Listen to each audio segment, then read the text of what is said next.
ಅಯ್ಯೋ, ಇಲ್ಲಿ ಹೊಡಿದ್ದಂತ ಈ ಕಡೆ ಬಂದ್ಬಿಡ್ತು, ಸ್ಪಾಟ್ ಔಟ್ ಆಗ್ಬಿಟ್ಟವು.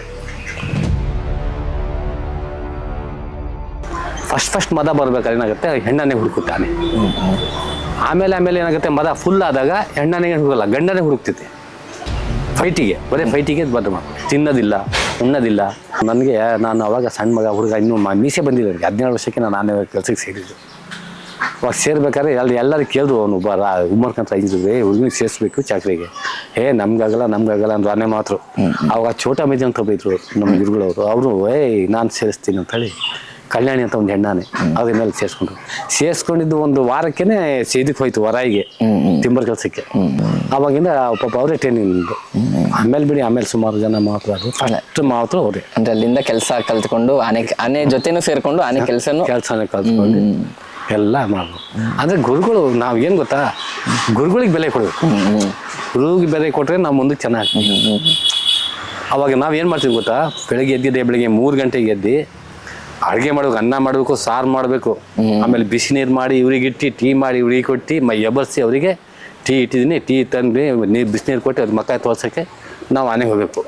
ಅಂದ್ರೆ ನೀವು ಮಾವುತ್ರಿಗೆ ಇಷ್ಟು ಕೇರ್ ಮಾಡ್ತಿದ್ರ? ಅವಾಗ ಭಾಳ ಇದು ಮಾಡ್ತಿದ್ವಿ ನಾವು ಮಾವುತ್ರಿಗೆ. ಭಯ ಭಕ್ತಿ ಜಾಸ್ತಿ ಅವಾಗ. ಜಾಸ್ತಿ ಇತ್ತು. ಅಂದ್ರೆ ಸರ್, ಈಗ ಒಬ್ಬ ಮಾವುತ ಮತ್ತೆ ಕಾವಡಿದು ಕೆಲಸ ಬೇರೆ ಬೇರೆ ಇರತ್ತಾ? ಬೇರೆ ಅಥವಾ ಒಂದೇ ಕೆಲಸನೇ? ಇಲ್ಲ, ಬೇರೆ ಕೆಲಸ ಒಂದೇ, ಅದು ಇಷ್ಟೇಟ್ ಬೇರೆ. ಅಂದ್ರೆ ಈಗ ನಾನು ಈ ನಡುವೆ ನೋಡ್ತಾ ಇದ್ದೀನಿ, ಈಗ 1 ತಿಂಗಳು 2 ತಿಂಗಳಿಗೆ ಮಾವುತನ ಇರ್ಬೋದು, ಕಾವಡಿನ ಇರ್ಬೋದು, ತೆಗೆದು ಬೇರೆ ಆನೆಗೆ ಅಪಾಯಿಂಟ್ ಮಾಡ್ಬಿಡ್ತಾರೆ. ಈಗ ತುಂಬಾ ನಡೀತಾ ಇದೆ ಆ ತರ. 1-2-3 ತಿಂಗಳಿಗೆ ಬೇರೆ ಆನೆ ಮಾಡಿ ಹಾಳಾಗದ ಆನೆಗಳು. ಅದೇ ಹೆಂಗೆ ಸರ್ ಅದು ಅಡ್ಜಸ್ಟ್ ಆಗ್ತಾವ ಹೊಸೊಬ್ರಿಗೆ? ಈಗೇನ್ ಗೊತ್ತಾ, ನೀವು ಒಬ್ಬ ಆನೆಗೆ ಮೇಲೆ ಹಾಕ್ಬಿಟ್ರೆ ಅವನಿಗೆ ಅದೇ ಆನೆ ಮೇಲೆ ಇರ್ಬೇಕು ಅವನು. ಆನೆಯಿಂದಾನೆ ಅವ್ನಿಗೆ ಏನ್ ಗೊತ್ತಾ, ಅವ್ರಿಗೆ ಅಕಸ್ಮಾತ್ ಯಾವ್ದಾಗ ಒಂದು ಟೈಮಿಗೆ ಅವ್ನಿಗೆ ಏನೋ ಒಂದು ಇದಾಯ್ತಪ್ಪ, ಅವ್ನಿಗೆ ಚೇಂಜ್ ಮಾಡ್ಬೋದು. ಈಗ ಪರ್ಮಿಷನ್ ಒಂದು ಆರ್ಡರ್ ಆಯ್ತು, ಅವನಿಗೆ ಬೇರೆ ಆನೆ ಕೊಡಬೇಕು ಅಂತ ಟೈಮಿಗೆ ಮಾತ್ರ ಚೇಂಜ್ ಮಾಡ್ಬೋದು. ಇವಾಗೇನಿಲ್ಲ, ನಾನು ನೋಡ್ತಾ ಇದ್ದೀನಿಲ್ಲ, ಒಬ್ಬನಿಗೆ 1 ತಿಂಗಳಲ್ಲಿ 3 ಆನೆ ಕೊಡ್ತಾರೆ, 4 ಆನೆ ಕೊಡ್ತಾರೆ. ಅವ್ನಿಗೆ ಯಾವ ಆನೆ ಬುದ್ಧಿ ಕಲಿ, ಯಾವುದು ಕಲಿಯಲ್ಲ. ನೀವು ಯಾವುದೇ ಆನೆ ನೀವು ತಕ್ಷಣ ಹೋಗ್ಬಿಟ್ರೆ ಒಂದು 15 ದಿವಸ ನಿಮ್ಮ ಮಾತು ಕೇಳಲ್ಲ. ಯಾವ ಆನೆ ಆದ್ರೂ ಅಷ್ಟೇನೆ, ಆ ಮಾತು ಕೇಳೋದಿಲ್ಲ. ಈಗ ನಾವೇ ಆಗ್ಲಿ, ಈಗ ಯಾವ್ದೋ ಒಂದು ಪ್ರಾಣಿಗೆ ಒಂದು 4 ದಿವಸ ಬಿಟ್ಟು ಹೋಗ್ರಿ ನೀವು. ಅವಾಗ ನನ್ನ ಹತ್ರ ಮಾಯಿಷ ಅಂತ ಇದ್ದು, ಅದಕ್ಕೆ 4 ದಿವಸ ಬಿಟ್ಟು ಹೋಗ್ಬಿಟ್ರೆ ಹೊರಡ್ಬಿಡೋದು ಜನಕ್ಕೆ. 4 ದಿವಸ ಬಿಟ್ಟು ಅವ್ನು ಹೋಗ್ಬಿಟ್ರೆ ಅವನ ಹತ್ರ. ಅಂದ್ರೆ ಗ್ಯಾಪೇ ಕೊಡಂಗಿಲ್ಲ ಅವನಿಗೆ, ಜೊತೆಲೇ ಇದ್ರೆ ಟಚ್ ಇರುತ್ತೆ. ಗಂಡಾಳಿಗಳು ಬಹಳ ಡೇಂಜರ್. ಹೆಣ್ಣಾನೆ ಹಂಗಾರ ಮಾಡ್ಕೋದು, ಗಂಡನಿದೆಲ್ಲ ಅದು ಬಹಳ ಡೇಂಜರ್. ಗಂಡಾನೆಗಳು ಮಾತ್ರ ಡೇಂಜರ್. ಗಂಡನ ಯಾವ ಟೈಮಿಗೆ ಯಾರು ಏನು ಅಂತ ಗೊತ್ತಾಗಲ್ಲ, ಹೇಳಕ್ಕಾಗಲ್ಲ. ಈಗ ನೋಡಿ, ಈಗ ನಿಮ್ಮ ಅಲ್ಲಿಂದ ಇದರಿಂದ ಪೂರಾ ಕ್ಯಾಂಪ್ ಸುತ್ಕೊಂಡು ಬಂತು ಗಣೇಶ ಅಂತ ಹೇಳಿ. ಇನ್ನು ಇದೆ ಕ್ಯಾಂಪ್ ಸುತ್ಕೊಂಡ್ ಬಂತು, ಇಲ್ಲಿ ತಂತು. ಆಮೇಲೆ ಗಣೇಶ ನಿನ್ನೆ ನೋಡಿದೆ, ಬೆಂಗಳೂರು ಗಣೇಶ ಇಲ್ಲೇ ಇದೆ ಈ ಕ್ಯಾಂಪ್. ಅವ್ನು ಕ್ಯಾಂಪಿಗೆ ತರ್ತಾ ಇಲ್ಲ ಕ್ಯಾಂಪಿಗೆ ತರದಲ್ಲ ಅಂದ್ರೆ ನಾನು ಹೇಳ್ತೀನಿ ಅದು ಸ್ಟೋರಿ. ಆಮೇಲೆ ಏನಾಯ್ತು, ಮೊಹಮ್ಮದ್ ಅಲಿ ಅಂತ ಹೇಳಿ ಇದ್ದ ಇಲ್ಲಿ. ಅವ್ನು ನನಗಿಂತ ಒಂದು 3 ತಿಂಗಳು ಸೀನಿಯರ್. ಪಾಪ ಅವನಿಗೆ ಕೊಟ್ರು. ಅವ್ನು ಗಣೇಶ ಅವನಿಗೆ ಸೀನಿಯರ್ ಅಲ್ಲ, ಅವನಿಗೆ ಕೊಟ್ರು. ಅವನಿಗೆ ಕೊಟ್ಟಿದ್ಮೇಲೆ ಅವನ ಪಾಪ ಒಂದು 3 ವರ್ಷ ಮಾಡ್ದ. ದಾಂಡೋಲಿಗೆ ಹಾಕ್ಸ್ಕೊಂಡು ಹೋದ ಆನೆ, ಅವನೇ ಹಾಕ್ಸ್ಕೊಂಡು ಹೋದ ಪಾಪ. ನಾನು ಹೋಗ್ತೀನಿ ದಾಂಡೋಲಿಗೆ ಅಂತ. ಆಮೇಲೆ ನಾನು ಹೇಳ್ದು, ಆನೆ ಸರಿ ಇಲ್ಲ ಅಂತ. ನಾನು ಹೋಗ್ತೀನಿ ಅಂತ, ನನ್ನ ಆನೆ ಸರಿ ಇದೆ, ನಾನು ಚೆನ್ನಾಗಿದೆ ಅಂತ. ಆಯ್ತಪ್ಪ ಹೋಗೋದು. ಅಲ್ಲಿ ಹೋಗಿದ್ದು 1 ತಿಂಗಳಲ್ಲಿ ಅವನಿಗೆ ಸಾಯಿಸ್ಬಿಡ್ತು. ಇಲ್ಲಿ ಹೊಡಿದ್ದಂತ ಈ ಕಡೆ ಬಂದ್ಬಿಡ್ತು, ಸ್ಪಾಟ್ ಔಟ್ ಆಗ್ಬಿಟ್ಟವು. ಈಗ ಅಲ್ಲಿಂದ ಆನೆ ಬಂತು ಮತ್ತೆ ಇಲ್ಲಿಗೆ ಶಕ್ತಿಬಿಲ್ಲಿಗೆ ಮುಜೀಬ್ ಅಂತ ಕವಾಡಿದ್ದೆ, ಅವನು ಸುತ್ತೋದು ನಾನು. ಇಲ್ಲಿಗೆ ಬಂದು ಕೂಡ ನಾನು ಸೀನಿಯರ್ ಆವಾಗ. ಆಮೇಲೆ ನಾನು ಕೊಟ್ಟರು. ಈಗ ನಾನು ಹೋಗ್ಲೇಬೇಕು, ಇಲ್ಲ ಅನ್ನಂಗಿಲ್ಲ. ಡ್ಯೂಟಿ ಅಲ್ಲ ಅದು, ಡ್ಯೂಟಿ. ಸರ್ಕಾರಿ ಕೆಲಸ ಮಾಡಲೇಬೇಕು. ಅದು ಹೊಡೆದ್ರು ಮಾಡಬೇಕು, ಅದು ಬಡ್ದ್ರು ಮಾಡಲೇಬೇಕು. ಈ ಕೆಲವು ಆಫೀಸ್ಗಳ ಆನೆ ಕೆಲಸ ಅಂದ್ರೆ ಸುಲಭ ಅಂತ ಕಾಣ್ತದೆ. ಇಲ್ಲ, ಇಲ್ಲಿ ನೋಡೋಕೆ ಸುಲಭ ಅಷ್ಟೇ ನಮಗೆಲ್ಲ. ಈಗ ನಾವು ಇಷ್ಟು ಸುಲಭ ಇದಿಲ್ಲ, ಆನೆ ಎಷ್ಟು ಚೆನ್ನಾಗಿದೆ, ಎಷ್ಟು ಚೆನ್ನಾಗಿ ಕಾಣ್ತದೆ. ಅದೇ ನೀವು ಕಾಡಿಗೆ ಹೋಗಿ ಜೀವ ಎಲ್ಲ ಕೈಲಿ ಹಿಡ್ಕೊಂಡು ಹೋಗ್ಬೇಕು. ಆ ಕಾಡನ್ನೇ ಗಲಾಟೆ, ಇದು ಇಲ್ಲಿ ನಮ್ಮ ಮಾತು ಕೇಳ್ತದೆ, ಅಲ್ಲಿ ನಮ್ಮ ಮಾತು ಕೇಳಲ್ಲ ಇವರು. ಇದು ತಾಯಿ ಮನೆ ಇದ್ದಂಗೆ. ಈ ಹೆಂಗಸಿಗೆ ನೋಡಿ, ತಾಯಿ ಮನೆಗೆ ಹೋಗ್ಬಿಟ್ರೆ ತಡೀರಿ, ಅಮ್ಮಗೆ ಮಾತಾಡಬೇಕು, ಅಣ್ಣಗೆ ಮಾತಾಡಬೇಕು, ಅವ್ರು ಬರಲ್ಲ ಅವಾಗ ಜಲ್ದಿ. ಆಗ ಅವನು ಅಷ್ಟೇನೆ, ಕಾಡಾನೆ ಆನೆಗಳು ಅಂದ್ರೆ ನೀವು ಸಾಕಿದ ಆನೆ. ನಾವು ಹೇಳ್ದಂಗೆ ಕೇಳಲ್ಲ, ಅವಾಗ ಅವ್ರು ಹೇಳ್ದಂಗೆ ನಾವು ಕೇಳಬೇಕು. 3-4 ಮರ ಹತ್ತಬೇಕು, ನೋಡ್ಬೇಕು ಯಾವ ಆನೆ ಇದಾವೆ ಏನು. ಕಾಡಾನೆ ಇದ್ರೆ ಕಾಡಾನೆಗೆ ಓಡಿಸಿ ಆಮೇಲೆ ತೊಗೊಳಗಲ್ದಿ ಅಲ್ಲಿ ಕುತ್ಕೊಂಡ ಮೇಲೆ ನಮ್ಮ ಮಾತು ಕೇಳೋದು.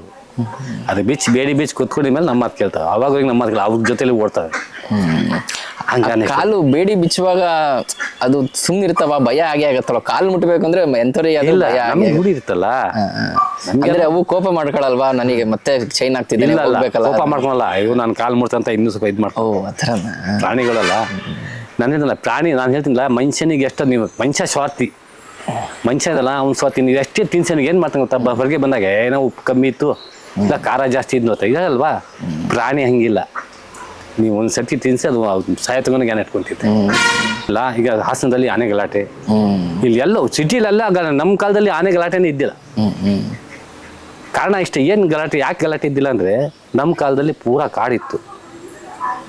ಹಾಗಾಗಿ ನಾನು ನೋಡಿದಾಗ ಈಗ ಒಬ್ಬನಿಗೆ 50,000 ಎಕರೆ 7,000 ಎಕರೆ 8,000 ಎಕರೆ ಕಾಫಿ ಎಸ್ಟೇಟು.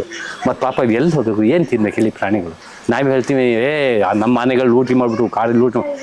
ಈಗ ಮನೆಯಲ್ಲೆಲ್ಲ ಆನೆಗಳೇ, ಕಾಡಲ್ಲಿ ಸಿಟಿಲೆಲ್ಲ ಆನೆ ನೋಡಿ. ಮನೆ ಸಿಟಿಲಿ ಹೋಗ್ತಾ ಇತ್ತು ಅಂತ ಅಡ್ಕ ಬಡ್ಕ ಅದು ತಂದು ಲಕ್ಕೋಳಿ ಕಾಡಿಗೆ ಬಿಟ್ಟು, ಲಕ್ಕೋಳಿ ಕಾಡಿಂದ ಇಲ್ಲಿ ಭದ್ರತೆ ತಿರ್ತಿ ನೆಟ್ ರಸ್ತೆದೆ ಎಲ್ಲೂ ಹೋಗ್ತಾ ಇಲ್ಲ. ಕಲ್ಮನೆ ಅಲ್ಲಿಂದ ಹೋಗಿ ನಿಮ್ಮ ಮೊನ್ನೆ ಹಿಡ್ಕೊಂಡ್ಬಂದ್ರು ಮತ್ತೆ ಮಣ್ಣು ಹಾಕ್ಯಾರ್ತಾನೆ. ನಾನು ಸರ್ ಯಾಕೆ ಆನೆ ಬರ್ತಾ ಇಲ್ಲ ಅಂದೆ, ಅವರು ಮದ ಬಂದಿದೆ ತರಲ್ಲ ನಾವು ಕ್ಯಾಂಪ್ಗೆ ಅಂದ್ರು. ಏನು ಸರ್ ಮದ ಯಾಕೆ ತರಲ್ಲ ಕ್ಯಾಂಪಿಗೆ ಮದ ಬಂದರೆ ಆನೆಗಳನ್ನ? ಮದ ಅಂದರೆ ಏನು ಗೊತ್ತಾ ನಿಮಗೆ, ಈಗ ಮದ ಅಂದರೆ ಈಗ ಮನುಷ್ಯನಿಗೆ ನೋಡಿ, ಈಗ ಒಂದು ಖುಷಿ, ಅದು ಮದ ಅಂದರೆ ಖುಷಿಯಿಂದ ಬರೋದು. ಖುಷಿಯಿಂದ ಬರೋದು ಮದ. ಫಸ್ಟ್ ಮದ ಬರ್ಬೇಕಾದ್ರೆ ಏನಾಗುತ್ತೆ, ಹೆಣ್ಣನ್ನೇ ಹುಡುಕುತ್ತೆ ಆನೆ. ಆಮೇಲೆ ಏನಾಗುತ್ತೆ, ಮದ ಫುಲ್ ಆದಾಗ ಹೆಣ್ಣನೇ ಹುಡುಕಲ್ಲ, ಗಂಡನೇ ಹುಡುಕ್ತೈತೆ. ಬರೀ ಫೈಟಿಗೆ ಬಂದು ಮಾಡು, ತಿನ್ನೋದಿಲ್ಲ ಉಣ್ಣೋದಿಲ್ಲ. ಮತ್ತು ನಾವು ಈಗ ನಾವೇನು ಮಾಡ್ತೀವಿ, ಒಂದಾಗ ಕುತ್ಕೊಂತೀವಿ, ಆನೆ ಬಳ್ಳಿ ತೆಗ್ದು ಒಂದ ಮಾಡುತ್ತೆ. ಆ ಟೈಮಿಗೆ ಬಳ್ಳಿ ತೆಗಿಯಲ್ಲ ಆನೆ, ಒಳಗಡೆ ಬಳ್ಳಿ ಹುಳ ಆಗೋಕ್ಕೂ ಚಾನ್ಸ್ ಇರ್ತದೆ, ಗಾಯ ಆಗೋಕ್ಕೂ ಚಾನ್ಸ್ ಇರ್ತದೆ. 1-2 ತಿಂಗಳು ಬಳ್ಳಿನೇ ಹೊರಗೆ ತೆಗಿಯಲ್ಲ. ರೀಸಸ್ ಮಾಡುವಾಗೆಲ್ಲ ಒಳಗಿನ ಹಂಗೆ ಚಕ ಚಕ ಚಕ ರೀಸಸ್ ನಿಲ್ಲಲ್ಲ, ಹೋಗ್ತಾನೆ ಇರ್ತದೆ. ಆ ಟೈಮಿಗೆ ಅದಕ್ಕೆ ಏನು ಅಂತ ಜ್ಞಾನ ಇರಲ್ಲ. ನನ್ನವನು ಅವರು ಇವರು ಅಂತಾಗಿಲ್ಲ. ಹಾಗೆ ಪ್ರಾಣಿಲೂ ಅಷ್ಟೇ, ಮದ ಬಂದಿದ್ದಾನೇನು ಎಲ್ಲದೂ ಚೆನ್ನಾಗಿರಲ್ಲ, ಅಲ್ಲಿ ಒಂದೊಂದಾನೆ ಚೆನ್ನಾಗಿರುತ್ತೆ. ಮದ ಬಂದ್ರು ಮನುಷ್ಯನಿಗೆ ಕೇರ್ ಮಾಡ್ಕೊಂಡಿರ್ತದೆ, ಒಂದೊಂದಾನೆ ಮನುಷ್ಯನಿಗೆ ಮರ್ತು ಬಿಡ್ತದೆ. ಸ್ವಲ್ಪ ಮದ ಇಳಿತಂದ್ರೆ ಅವಾಗ ಅವನಿಗೆ ಮಾತಾಕವಾಡಿಗೆ ಮರ್ತು ಬಿಡ್ತದೆ. ಅವನಿಗೆ ಓಡಿಸೋದು ಮಾಡ್ತಿದ್ದೆ ಅದಕ್ಕೆ ಅವನಿಗೆ. ಅಲ್ಲ ಹಂಗೆ ಮಾಡಿಬಿಟ್ರೆ ಮತ್ತೆ ಹೆಂಗೆ ಕಂಟ್ರೋಲ್ ತಳಕ? ಏನಿಲ್ಲ, ಅವಾಗ ಕಂಟ್ರೋಲ್ ಮಾಡ್ಕೋಬೋದು. ಅಲ್ಲೇ ಕಾಡಲ್ಲೇ ನೀರಲ್ಲಿ ಕಾಟ್ಕೊಂಡು ಕೈ ಬಡಿ ಹಾಕೊಂಡು ಬಡಿ ಕಾಲಲ್ಲೇ ಓಡಿಸ್ಕೊಂಡು ಹೋಗೋದು, ನೀರ್ಗೇರಿ ಕೂರಿಸೋದು, ಮತ್ತು ಅಲ್ಲೇ ಮೇವಿಗೆ ಅಲ್ಲೇ ಆ ಮೇವಲ್ಲಿ ಅಲ್ಲಿ ಕಟ್ಟೋದು, ಹಂಗೆ ಮಾಡ್ತಾರೆ. ಅವಾಗ ಏನು 3 ತಿಂಗಳು ಮದ ಇರುತ್ತೆ. ಮದ ಬರೋದು ಯಾವಾಗ ಅವರೇ ಕಾಯಿ ಬಿಡ್ತು ನೋಡಿ, ಚಳಿಗಾಲದಲ್ಲೇ ಮದ ಬರೋದು. ಮದ ಅಂದರೆ ಖುಷಿಯಿಂದ ಬರೋದು. ಮದ ಅಂದರೆ ಹೆಣ್ಣನಿಗೂ ಬರ್ತೈತೆ ಗಂಡನಿಗೂ ಬರ್ತೈತೆ. ಹೆಣ್ಣನಿಗೆ ಅಷ್ಟು ಇದ್ರಲ್ಲಿ ಬರಲ್ಲ, ಗಂಡನಿಗೆ ಕಂಪ್ಲೀಟ್ ಅದು ಮದ ಅಂದರೆ ಇಲ್ಲಿಂದ ನೀರು ಎಣ್ಣೆ ಇಳಿತೆ. ಇಲ್ಲಿ ಇಳಿದಾಗ ಫುಲ್ ಮದ ಅಂದರೆ ಇದು ಎಣ್ಣೆ ಇಲ್ಲಿಗೆ ಸೇರಿಬಿಡ್ತೈತೆ. ಇಲ್ಲಿ ಸೇರಿ ಇಲ್ಲಿಂದ ಪಟ ಪಟ ಪಟ ಇಳಿತೆ, ಅವಾಗ ಫುಲ್ ಮದ. ಅದು ಕೆಲವು ಆನೆ ಅಷ್ಟು ಫುಲ್ ಮದ ಆದ್ರೂ ಏನೂ ಮಾಡಲ್ಲ, ನಮ್ಮ ಮಾತು ಕೇಳ್ಕೊಂಡಿರ್ತಾವೆ. ಕೆಲವು ಆನೆ ಕೇಳಲ್ಲ. ಈಗ ನನ್ನ ಕಾಲದಲ್ಲಿ ಗಾರ್ಡನ್ನೇ 3 ಆನೆ ಇದ್ದು ಕಾಡಲ್ಲಿ. ಇವಾಗ ಸುಮಾರು 20 ಆನೆ 25 ಆನೆ ಎಲ್ಲಿದೆ ಕಾಡಾನೆ.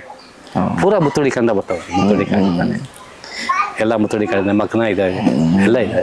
ಇಲ್ಲೂ ಎಲಿಫೆಂಟ್ ಟ್ರೈನಿಂಗ್ ಕ್ಯಾಂಪ್ ಇದೆಯಲ್ಲ, ನಿಮ್ಮ ಕರಾಲ್ ಹತ್ರ ಎಲ್ಲ ಕಾಡಾನೆ ಬರೋ ಚಾನ್ಸಸ್ ಬರ್ತದೆ. ಅಲ್ಲಿ ಎಲ್ಲ ವ್ಯವಸ್ಥೆ ಮಾಡಿದ್ದಾರೆ. ಗನ್ನು ಪಟಾಕಿ ಎಲ್ಲ ಇಟ್ಕೊಂತಾರೆ, ಬೆಡ್ ಫೈರ್ ಮಾಡ್ತಾರೆ, ಓಡಿಸ್ಬಿಡ್ತಾರೆ. ರಾತ್ರಿ ಬರ್ತಾರೆ ಕಾಡಾನೆ. ನೈಟ್ ಎಲ್ಲ ಎದ್ದೇ ಇರ್ತಾರಲ್ಲ, ಅಲ್ಲೇ ಮಲ್ಗೋದು, ಅಲ್ಲೇ ಹೇಳೋದು ಎಲ್ಲ ಅಲ್ಲೇ. ಕಾಡಾನೆ ಅವು ಆನೆ ನಮ್ಮ ಕೈಗೆ ಬಂದು ಕಾಲಿಗೆ ಬಿಡೋ ತನಕ ಜೊತೆಲೇ ಇರ್ಬೇಕು. ಮಲ್ಗೋದು ಗಿಲ್ಗೋದು ಎಲ್ಲ. ಅದು ಒಂದು ಅದೇ ಅಡ್ಕೊಂಬಡ್ಕ ಅಂತ ಒಂದು ಹಿಡಿದ್ರಲ್ಲ ಆನೆ, ಅದನ್ನ ತಂದು ಇಲ್ಲಿ ಭದ್ರಾಗೆ ಬಿಟ್ರು. ಅದು ಇಲ್ಲೇ ಕಾಡೆಲ್ಲ ಚೆನ್ನಾಗಿ ಇಲ್ಲೇ ಇರ್ಬೋದಲ್ಲ, ಅದ್ಯಾಕೆ ವಾಪಸ್ಸು ಅವ್ರ ಮನೆ ನೋಡ್ಕೊಂಡು ಹೋಗ್ತಿದ್ದೆ? ಇಲ್ಲ ನಾವೀಗ ನೋಡಿ, ಈಗ ನೀವು ಬೆಂಗಳೂರಿಂದ ಬಂದಿದ್ದೀರಿ ಹೌದಲ್ವಾ? ಈಗ ನಿಮ್ಮ ಕಡೆ ನಿಮ್ಮ ಜ್ಞಾನ ಬೆಂಗಳೂರು ಕಡೆನೆ, ಈ ಸಕ್ಕರೆ ಜ್ಞಾನ ಬರ್ತದೆ. ಸಿಟಿಗೆ ಶಿವಮೊಗ್ಗನ ಬರ್ತಲ್ಲ, ಮತ್ತೆ ಬೆಂಗಳೂರಿಗೆ ಯಾವ ಹೋಗೋದಪ್ಪ ಅಂತಿದ್ದೆ. ಆ ಥರ ಅವ್ರ ಊರು ಅವರಿಗೆ ಚಂದ. ಈಗ ಹಾಸನಾಗೆ ಹೋಗ್ಬೇಕು. ಈಗ ಮೊನ್ನೆ ಅಡ್ಕ ಬಡ್ಕ ಯಾಕೆ ಅಲ್ಲಿ ಲಕ್ಕೊಳ್ಳಿ ಬಿಡಾಗಲ್ಲ, ಅವ್ರಿಗೆ ಏನು ಗೊತ್ತು, ದಿಕ್ಕು ತಪ್ಪು ಬಿಡ್ತದೆ ಅವಾಗ ಆನೆಗೆ. ನಾನು ಯಾವ ಕಾಡಿಗೆ ಬಂದೀನಿ, ಎಲ್ಲಿಗೆ ಬಂದೀನಿ. ಈಗ ನಾವು ನೋಡಿ ಹೊಸ ಜಾಗ ಹೋದ್ರೆ ಜನಕ್ಕೆ ನಾವು ಮಾತಾಡ್ತೀವಿ, ನಮ್ಗೇನು ಪರಿಚಯ ತರೋದು ಇಲ್ಲ. ಅದೇ ನಮ್ಮೂರಾಗ ಯಾರಿಗಾದ್ರೂ ಮಾತಾಡ್ತೀವಿ, ಯಾರಿಗಾದ್ರೂ ಹೇಳ್ತಾ ಇರ್ತೀವಿ. ಹಂಗೆ ಅವ್ರಿಗೆ ದಿಕ್ಕು ತಪ್ಪಿರ್ತದೆ ಆನೆಗಳಿಗೆ. ಯಾರಿಗೆ ನಾನು ಅವ್ನು ಬಂದು ಎಲ್ಲಿ ಹೊಡಿತಾನೆ, ನನಗೆ ಅವನ ಹತ್ರ ಎಲ್ಲಿ ಹೊಡಿತಾನೋ, ಅವನು ಎಲ್ಲಿ ಇದು ಮಾಡ್ತಾನೋ ಅಂತ ಪುಗುಸಿ ಹೋಗ್ಬಿಡ್ತಾನೆ. ಅಂದ್ರೆ ಒಂದು ಆನೆಗೆ ಒಂದ್ ಕಡೆ ಹಿಡಿದು ಬೇರೆ ಕಡೆ ಬಿಡೋದು ಸ್ವಲ್ಪ ತಪ್ಪೇ ಅದು. ನೀವು ಒಂದು ಕೆಲಸ ಮಾಡಿ, ನೀವು ಯಾವ ಆನೆಗೂ ಹಿಡ್ದು ನೀವು ಈಗ ಈ ನಮ್ಮ ಸಕ್ಕರೆ ಬೇರೆಗೆ ಆನೆ ಬಂತಾನೆ ಕಾಡಾನೆ, ಅದು ಹಿಡಿದು ತೊಗೊಂಡು ನಾವು ಲಕ್ಕೊಳ್ಳಿ ಬಿಟ್ರೆ ಅದು ಕಾಡಾನೆ ಇಲ್ಲಿಗೆ ಬರೋದು. ಎಲ್ಲಿ ಇದ್ರಿ ನಮ್ಮ ಬೂದಿ ಕೊಡಗು ಒಂದು ಆನೆ ಹಿಡಿದಿದ್ರು. ಇಲ್ಲಿ ಆನೆ ಹಿಡಿದು ಚಿಕ್ಕಮಲ್ಲಿ ತಗೊಂಡು ಬೂದಿ ಕೊಡಗಿಗೆ ಬಿಟ್ಟಿದ್ರು. 3 ತಿಂಗಳಲ್ಲಿ ಆನೆ ಮತ್ತೆ ಚಿಕ್ಕಮಲ್ಲಿ ಇತ್ತು. ಅಷ್ಟು ದೂರದಿಂದ ಟ್ರಾವೆಲ್ ಮಾಡಿದೆ 3 ತಿಂಗಳಲ್ಲಿ. ಆಮೇಲೆ ನಾವು ಹೋಗಿ ಮತ್ತೆ ಅವ್ರು ಶ್ರೀನಿವಾಸ್ ಟೇಪ್ ಅವಾಗ ಅವ್ರ ಸೈಡಲ್ಲೇ ಹೋಗಿ ಮತ್ತೆ ನಾವು ಹಿಡಿದು ಆಮೇಲೆ ಸತ್ತೈತೆ ಅದು. ಹಿಡಿದ ಕೂಡಲೇ ಅಲ್ಲಿ ಬಿದ್ದಿದ್ ಕೂಡಲೇ ಪಾಪ ಮೋಟ್ ಮೇಲೆ ಬಿದ್ದು ಕಾಲು ಹಿಂಗೆ ಆಗ್ಬಿಟ್ಟು ಅಲ್ಲೇ ಸತ್ತೋಗ್ಬಿಟ್ಟು. ನಾವು ಹೋಗೋ ತನಕ ಕ್ಲೋಸ್ ಆಗ್ಬಿಡ್ತು, ಕಟ್ಟಂಗ್ಬಿಡ್ತು. ಆಮೇಲೆ ಇಸ್ಕೊಂಡ್ಬಾರ್ದು. ಹಂಗೆ ನೀವು ಎಲ್ಲೇ ಬಿಡಿ ಬಂದೇ ಬರ್ತಾವೆ ಆನೆಗಳು. ಇದು ನೋಡಿ ಡಬಲ್ ಖರ್ಚು ಇವೆಲ್ಲ. ಈಗ ನೋಡಿ ಅಲ್ಲಿ ಎಷ್ಟು ಖರ್ಚು ಮಾಡಿದ್ರು, ಈಗ ಇಲ್ಲಿ ಎಷ್ಟು ಖರ್ಚಾಯ್ತು. ಎರಡೆರಡು ಸಲ ಹಿಡ್ದಂಗ ಆಯ್ತಾ ಸರ್. ಈಗ ಒಂದು ಆನೆ ನಾವು ಹಿಡಿತೀವಿ, ಏನೋ ರೀಸನ್ ಇಂದ ಹಿಡಿತೀವಿ, ಪಳಗಿಸ್ತೀವಿ, ಅದು ನಮ್ಮ ಹತ್ರ ಚೆನ್ನಾಗಿರುತ್ತೆ. ಆಮೇಲೆ ರಾಂಗ್ ಆಗಿ ಬಿಹೇವ್ ಮಾಡ್ಬಿಡತ್ತೆ, ಮಾವುತಂಗೆ ಹೊಡೆಯೋದು, ಯಾರನ್ನೂ ಸೇರ್ಸೋದೇ ಇಲ್ಲ ಪಳಗದ್ಮೇಲೆ. ಅಂತ ಆನೆಗಳನ್ನ ಏನ್ ಮಾಡ್ತಾರೆ, ಕಾಡಿಗೆ ಮತ್ತೆ ಬಿಡ್ತಾರಾ ಅಥವಾ ಮದ ಇದ್ದಾಗ ಮಾತ್ರ ಹಂಗ್ ಮಾಡೋದವು? ಅಲ್ಲ ಕೆಲವೊಂದು ಆನೆಗಳು ಈಗ ಬೆಂಗಳೂರು ಗಣೇಶ ನೋಡಿ, ಅದ್ರ ಹತ್ರ ಓಕೆ ಭಯ ಬೀಳ್ತಾರೆ. ಬೆಂಗಳೂರು ಗಣೇಶ ಅಂದ್ರೆ ಅಲ್ಲಿ ನಿಮ್ಮ ಇದ್ರದ್ದು ಆನೆ, ಅದು ಯಾವ್ದು ಬನ್ನಾರ್ಘಟ್ಟ ಆನೆ. ಬನ್ನಾರ್ಘಟ್ಟಲ್ಲಿ ಒಬ್ಬ ಶಿವನ ರಾಮ ಅಂತ ಹೇಳಿ, ಇದು ಒಳ್ಳೆ ತೇಲ್ಕೊ ಬಂದಿದ್ ಮರಿ. ಇದು ಅವನು ಹಿಡ್ದು ಸಾಕಿದ್ದು, ಅವ್ನು ಹಿಡ್ದು ಸಾಕಿದ್ಮೇಲೆ ಅವನಿಗೆ ಸಾಯಿಸ್ಬಿಟ್ಟದು. ಬೆಂಗಳೂರು ಗಣೇಶ ಸಾಕಿದ ಮನಿಂದ ಸಾಕನಲ್ಲ, ಅವನಿಗೆ ಸಾಯಿಸ್ಬಿಡ್ತದೆ. ಅವನಿಗೆ ಸಾಯಿಸ್ಮೇಲೆ ಮತ್ತೊಬ್ಬನಿಗೆ ಸಾಯಿಸ್ತು. ಅಲ್ಲೇ ಒಂದು 4 ಜನ ಸಾಯಿಸ್ತು. ಪೂರಾ ಕ್ಯಾಂಪ್ ತಿರುಗ್ತದು, ಅಲ್ಲಿ ಯಾರಿಗೂ ಬಳಸೋಕ್ಕಾಗಿಲ್ಲ.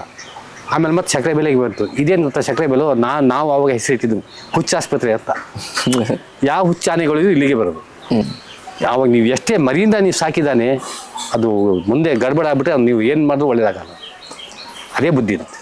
ಆಮೇಲೆ ಮೊಮ್ಮದಿಗೆ ಸಾಯಿಸ್ಮೇಲೆ ನನಗೆ ಕೊಟ್ಟು 7 ವರ್ಷ ಮಾಡಿದೆ ನಾವು ಅದನ್ನು. ಗಣೇಶ ಮೇಲೆ ಮಾಡಿದ್ದೀರಾ? 7 ವರ್ಷ ಮಾಡಿ 7 ವರ್ಷಕ್ಕೂ ನನಗೂ ಸ್ವಲ್ಪ ಇದು ಮಾಡ್ತು. ಒಂದೊಂದು ಸ್ವಲ್ಪ ಓಡಿಸೋದು ಮಾಡೋದು, ಕೈ ಹಾಕೋದು ಎಲ್ಲ ಮಾಡ್ತು. ಅಂದರೆ ಸ್ವಲ್ಪ ನಮ್ಮ ಆಯುಸ್ ಗಟ್ಟಿ ಇತ್ತು, ಉಳ್ಕೋಬೇಕು. ಆಮೇಲೆ 7 ವರ್ಷದ ಮೇಲೆ ನಮಗೆ ಚೇಂಜ್ ಆಯ್ತು. ಮತ್ತೆ ಕಪಿಲ ಅಂತ ಗೊತ್ತು, ಆಮೇಲೆ ಮತ್ತೆ ರಫೀಕ್ ಅಂತ ಗೊತ್ತು. ಅವನಿಗೆ ಕೊಟ್ಟ ಪಾಪ 17 ದಿವಸಕ್ಕೆ ಬಾಳೆಕಲ್ಲಾರಿನಿಗೆ ಇಲ್ಲೇ ನಿಲ್ಲಿಸಿ ಬಾಳೆಗೆ ಅವ್ನಿಗೆ 7 ದಿವಸ ಸಾಯಿಸ್ಬಿಡ್ತು. ಅಂದ್ರೆ ನಾವೆಲ್ಲ ಟಿವಿಲಿ ಅಲ್ಲಿ ಇಲ್ಲಿ ನೋಡೋ ತರ ಆನೆ ಕೆಲಸ ಈಸಿ ಇಲ್ಲ. ಈಜಿ ನಾನು ಹೇಳ್ತಲ್ಲ, ಆನೆ ಕೆಲಸ ನೋಡಕ್ಕೆ ಈಜಿ ಅಷ್ಟೇ, ಮಾಡಕ್ಕೆ ಈಜಿ ಇಲ್ಲ. ಅದು ನಮ್ದು ಓದ್ವಲ್ಲ ಸಕ್ಕರೆ ಬೆಲ್ದು ಜೂನಿಯರ್ ಅಭಿಮನ್ಯು ಕೃಷ್ಣ, ಅದು ಮೊನ್ನೆ ದಾಂಡೇಲಿಗೆ ಹೋಗಿದ್ವಂತೆ. ಅದು ವೀನಿಂಗ್ ಆನೆ ಮರಿ ಇದು ಮಾಡಕ್ಕೆ. ಅದು ವೀನಿಂಗ್ ಕೆಲಸ ಹೇಗ್ ನಡೆಯುತ್ತೆ ನಿಮ್ಗೆ? ಏನ್ ಗೊತ್ತಾ, ಮರಿಗಳು ನಾವು ಆವಾಗ ನಮ್ಮ ಕಾಲದಲ್ಲೆಲ್ಲ 2 ವರ್ಷಕ್ಕೆಲ್ಲ ತಾಯಿಂದ ಬೇರೆ ಮಾಡ್ತೀವಿ. ಯಾಕೆ ತಾಯಿಂದ ಬೇರೆ ಮಾಡ್ತೀವಿ ಅಂದ್ರೆ, ಇವಾಗ ನೋಡಿ ಕಾಡಾನೆ ಬಂದ್ಬಿಟ್ರೆ ಮರಿಗಳು ಕಾಡಾನೆ ಜೊತೆಲಿ ಹೋಗುದು, ಜಾಸ್ತಿ ಬಿಡಂಗಿಲ್ಲ. ಆಮೇಲೆ ಕಾಡು ಪಾಲಾಗ್ಬಿಡ್ತಾವೆ ಮರಿಗಳು. ಹಾಗಾಗಿ ಮಾಡ್ತೀವಿ 2 ವರ್ಷಕ್ಕೂ ಸಲ ಈವ್ನಿಂಗ್ ಅಂದರೆ ಅಲ್ಲಿ ತೊಗೊಂಡು ಹೋಗೋದು. ಇಲ್ಲಿಂದ ನೋಡಿ ಈಗ ಮಿಟಿ ಕ್ಯಾಂಪ್ ಇಲ್ಲಿಂದ 3 ಕಿಲೋಮೀಟರ್ ಇದೆ. 3 ಕಿಲೋಮೀಟರ್ ತೊಗೊಂಡು ಅಲ್ಲಿ ಕಟ್ಟಾಗುತ್ತೆ ತಾಯಿಗೆ ಮತ್ತು ಅದ್ರ ಜೊತೆಗೆ 1 2 ಆನೆ ಕಟ್ತೀವಿ. ಹಿಂದೆ ಮುಂದೆ ಕಟ್ಟಿ ಆಮೇಲೆ ಮರಿ ಕಟ್ಕೊಂತೀವಿ. ಕಟ್ಕೊಂಡು ಗಂಡನಿಗೆ ಯಾವುದೇ ಆನೆಗೆ ಕಟ್ಕೊಂಡು ಎಳ್ಕೊಂಡು ಬಂದಿರ್ತೀವಿ ಸಕ್ಕರೆ ಬೆಳೆಗೆ ಎಳ್ಕೊಂಡು ಬಂದು ಅಲ್ಲಿ ಒಂದು 4 ದಿವಸ ಅಲ್ಲೇ ಬಿಡ್ತೀವಿ ಆನೆಗಳು. ತಾಯಿಗೂ ಒಂದ್ ಕಡೆ 4 ದಿವಸ, ಇದು 4 ದಿವಸ. ಆಮೇಲೆ ಆನೆ ಬಿಚ್ಕೊ ಬರ್ತೀವಿ. ನೀವು ಒಂದು ಹೆಂಡ ಆನೆ ಏನಿದೆ 4 ದಿವಸ ನೀವು ಮತ್ತೆ ಬಿಡ್ಸಕ್ ಅಲ್ಲಿಗೆ ಮರ್ತು ಬಿಡ್ತಾರೆ. ಹೌದಾ? ಮತ್ತೆ ತಾಯಿ ಹೋಗಲ್ಲ? ಮತ್ತೆ ಅದು ಕೂಕೊಂಡು ಹೋಗಲ್ಲ, ಮಾಡ್ಕೊಂಡು ಹೋಗಲ್ಲ. ಟ್ರೈನಿಂಗ್ ಯಾವಾಗಿಂದ ಸ್ಟಾರ್ಟ್ ಮಾಡ್ತೀರಾ ಮರಿಗಳಿಗೆ? ಮರಿಗಳಿಗೆ ಅದು ಆವಾಗಲೇ ಟ್ರೈನಿಂಗ್ ಶುರು ಆಗ್ತಾ ಇರ್ತಿತ್ತು. ಟ್ರೈನಿಂಗ್ ಮಾಡಿದ್ಕೊಳ್ಳೇನೆ ಏನಿಂಗ್ ಅವಾಗ ಜೊತೆಲಿ ಇರ್ತಲ್ಲ, ಒಬ್ಬನಿಗೆ ವಹಿಸ್ತಿತ್ತಲ್ಲ, ಅವನೇ ತಿನ್ಸೋದು, ಉಣ್ಸೋದು, ಮಾಡ್ಸೋದು, ತೀರ್ಕೋದು. ಅವಾಗ 4 ದಿವಸ ತಾಯಿನ ಮರಿ ಕಟ್ಕೊಂಡೇ ಹೋಗ್ತೀವಿ ನೀರು ಕುಡ್ಸಕ್ಕೆಲ್ಲ. ತಾಯಮ್ಮ ಆನೆಗೆ ಕಟ್ಕೊಂಡೆ ತಿರ್ಸೋದು ಇರ್ಸೋದು ಎಲ್ಲ ಮಾಡ್ತೀವಿ. ಅಷ್ಟು ಸ್ವಲ್ಪ ಅಭ್ಯಾಸ ಮಾಡಿಸಿ ಆಮೇಲೆ ಇವನೇ ಕರ್ಕೊಂಡು ಬರ್ತಾ ಇರ್ತಾನೆ. ಈಗ ಏನ್ ಕೆಲಸ ಮಾಡ್ತಿದ್ದಾರೆ ಮಾವುತರು ಕಾವಡಿಗೆ? ಒಂದು ಗುಟ್ಟು ಹೇಳೋದಾದ್ರೆ, ನೀವು ಒಂದು ಸಲಹೆ ಕೊಡೋದಾದ್ರೆ ಏನ್ ಸಲಹೆ ಕೊಡ್ತೀರಾ? ಆನೆ ಕೆಲಸ ಹಿಂಗ್ ಮಾಡ್ರಪ್ಪ. ಈಗಿನ ಪಾಪ ಯುಗದಾಗೆ ಈಗ ಅವ್ರ ಮೇಲೆ ಹೇಳಂಗಿಲ್ಲ. ಈಗ ಆವಾಗ ನಮ್ಮ ಗುರುಗಳು ಹಂಗೆ ಇದ್ರು, ಆ ಕೆಲಸನೂ ಹಂಗೆ ಇತ್ತು. ಈಗ ನೋಡಿ, ಈಗ ತಾಲೀಮ್ ಇಲ್ಲದೆ ನಾವು ಯಾರು ಕುಸ್ತಿ ಆಡ್ತಾರ? ತಾಲೀಮ್ ಬೇಕೇ ಬೇಕು. ಏನೇ ಆಗಲಿ ಆನೆ ಹಿಡಿಯಕ್ಕೆ ಹೋಗ್ಬೇಕು. ಆನೆ ಯಾಕೆ ಮೈಸೂರು ಆನೆನೇ ಹಿಡಿತಾವೆ, ಶಿವಮೊಗ್ಗದ ಆನೆ ಯಾಕೆ ಆನೆ ಹಿಡಿಯಕ್ಕೆ ಹೋಗಲ್ಲ ಅಂತ ಕೇಳಿದ್ರು. ಅವ್ರಿಗೆ ಹೇಳಿದ್ದೆ ನಾನು, ಆನೆ ಹಿಡಿಯೋಕ್ಕೆ ಶಿವಮೊಗ್ಗದ ಆನೆನೂ ಹಿಡಿತವೆ. ಯಾಕೆ ನಮ್ಮ ಆನೆನೂ ಹಿಡಿತಾವೆ, ಅವ್ರ ಆನೆ ಹಿಡಿತಾವೆ. ನಮ್ಮ ಆನೆಗೆ ಕೊಡ್ತಲ್ಲ ಅವ್ರ ಕೆಲಸ. ಸಕ್ಕರೆ ಬೆಲ್ಲ ಶಿವಮೊಗ್ಗದ ಆನೆಗೆ, ಸಕ್ಕರೆ ಬೆಲ್ಲ ಆನೆಗೆ ನೀವು ಯಾವ್ದು ಕೆಲಸ ಹೇಳ್ತಲ್ಲ. ಅಂಬಾರಿಗೂ ಹೇಳ್ತಲ್ಲ, ಮೈಸೂರು ಅಂಬಾರಿಗೂ ನೀವು ಕರಿಯಲ್ಲ. ಒಂದು ಆನೆ ಹಿಡಿಯೋಕ್ಕೂ ಇಲ್ಲಿಂದ ಆನೆ ತೊಗೊಂಡು ಹೋಗಲ್ಲ ನೀವು, ಅಲ್ಲೇ ಆನೆಗಳೇನೆ. ಮತ್ತೆ ಹಿಂಗೆ ಅಲ್ಲೇ ಕಲಿತಾವೆ ಆನೆಗಳು. ಈಗ ಮಕ್ಕಳಿಗೆ ಹುಡ್ಸಿ ನೀವು ಮನೇಲಿ ಇಟ್ಕೊಂಡ್ರೆ ವಿದ್ಯೆ ಕಲಿತಾವ? ಶಾಲೆಗಂತೂ ಕಲಿಸ್ಲೇಬೇಕಲ್ಲ, ಅವಕ್ಕೆ ನಾವು ಕಲಿಸ್ಲೇಬೇಕಲ್ಲ. ಕಲ್ಸನಲ್ಲ ಅವ್ರು ಈ ಎಲ್ಲ ಕಲ್ಸೋದು. ಆಗ ಆನೆಗೆ ನೀವು ಕಲ್ಸನೆಲ್ಲ ಗೊತ್ತಿರೋದು ಆನೆಗೆ, ನಾನು ಆನೆ ಹೆಂಗೆ ಹಿಡಿಬೇಕು, ನಾನು ಹೆಂಗೆ ಮಾಡಬೇಕು, ಅವ್ನ ಮಾತನಿಗೆ ಗೊತ್ತಾಗುತ್ತೆ ಅವಾಗ. ಹಿಂಗೆಲ್ಲ ಹಿಂಗೆ. ಈಗ ಅಲ್ಲಿ ಆನೆ ಹಿಡಿದಲ್ಲಿ ನಾವು 1-2 ಆನೆ ಹೋಗ್ಬಿಟ್ರೆ ಅವ್ನ ಮಾತು ಇಬ್ರು ಕಲ್ತ್ಕೊಬಂದ್ರೆ ಸಾಕು. ಆನೆನೂ ಕಲ್ತಂಗಾಗತ್ತೆ, ಮಾವುತನೂ ಕಲ್ತಂಗಾಗತ್ತೆ ಕೆಲಸಗಳು. ನನ್ಗೆ ಒಂದ್ಸತಿ ಟ್ರೈನಿಂಗ್ ಕರ್ತಿದ್ರು. ಅಂದ್ರೆ ನಮ್ಗೂ ಒಂದು 6 ತಿಂಗಳಿತ್ತು ರಿಟೈರ್ಡಿಗೆ. ಆವಾಗ ಆನೆಗಳಿಗೆ ಟ್ರೈನಿಂಗ್, ಆ ಜನಕ್ಕೆ ಟ್ರೈನಿಂಗ್ ಕೊಡ್ಬೇಕಂತ ಕಳ್ಸಿದ್ರು. ಆಮೇಲೆ ಒಂದು ಟಿವಿಲಿ ಹಾಕಿ ಒಂದು ಗುಂಪು ತೋರಿಸ್ರು, ಒಂದು ಆನೆಗಳ ಗುಂಪು. ಇದರಲ್ಲಿ ಗಂಡಾನೆ ಎಷ್ಟಿದಾವೆ, ಹೆಣ್ಣಾನೆ ಎಷ್ಟಿದಾವೆ. ನಾನೇನು ನೋಡಿದೆ ಆ ಟಿವಿಲಿ. ನಾನು ಹೇಳಿದೆ ಒಂದೇ ಆನೆ ಇರೋದು ಇದ್ರಲ್ಲಿ ಗಂಡಾನೆ ನೋಡಿ, ಅದು ಆ ಗಂಡಾನೆ, ಬಾಕಿದೆಲ್ಲ ಪೂರ ಹೆಣ್ಣಾನೆ. ಆಮೇಲೆ ಅವರು ಬಂದು ಪರವಾಗಿಲ್ಲ ಅಂತ ಬೆಂದು ತಟ್ಬಿಡೋರು, ಕರೆಕ್ಟ್ ಒಂದೇ ಗಂಡಾನೆ ಇರೋದು, ಬಾಕಿ ಪೂರ ಹೆಣ್ಣಾನೆ. ಆಮೇಲೆ ನಾನು ಹೇಳಿದೆ, ಸರ್ ನಾನು 41 ವರ್ಷ ಮಾಡಿದ್ದೀನಿ, ಅಂದರೆ ಸ್ವಲ್ಪ ಅನುಭವ ಇದೆ. ಹಾಗಾಗಿ ಈಗ ಇಲ್ದವ್ರಿಗೆ ಅನುಭವ ಇಲ್ಲ, ನೀವು ಟಿವಿಯಲ್ಲಿ ತೋರಿಸ್ಬೇಡಿ, ಅವ್ರಿಗೆ ಅನುಭವ ಕಲಿಸಿ ಕೊಡಿ. ಆನೆ ಹೆಂಗೆ ಅಂಬಾರಿ ಬಿಗಿಯೋದು, ಹೆಂಗೆ ನೀವು ರೈಡಿಂಗ್ ಮಾಡೋದು, ಹೆಂಗೆ ಇದು ಮಾಡೋದು ಅಂತ ಅವ್ರಿಗೆ ನೀವು ತೋರಿಸ್ಕೊಡಿ. ಆನೆ ಕಾಡಾನೆ ಹೆಂಗೆ ಹಿಡಿಯೋದು ಅಂತ ಯಾರಿಗೆ CCFಗೆ ಕಾಂಟ್ಯಾಕ್ಟಾಗಿ ಹೇಳಿದ್ದೇನೆ. ಅವ್ರಿಗೆ ಹೇಳಿ ಟಿವಿಯಲ್ಲಿ ತೋರಿಸಿ ಯಾರೂ ಕಲಿಯಲ್ಲ, ಟಿವಿಯಲ್ಲಿ ತೋರಿಸಿ ಕಲಿಯೋಕ್ಕಾಗತ್ತಾ? ಅದೇ ನೋಡಿ ಸ್ವಲ್ಪ ಅದಕ್ಕೆ ನಾವು ಮಾಡ್ತಿರ್ತೀವಿ. ಅದೇ ನಾವು ಕೈಯಿಂದ ಮಾಡಿದ್ರೆ ಮಾತ್ರ ಕಲಿಯೋಕ್ಕೆ ಸಾಧ್ಯ.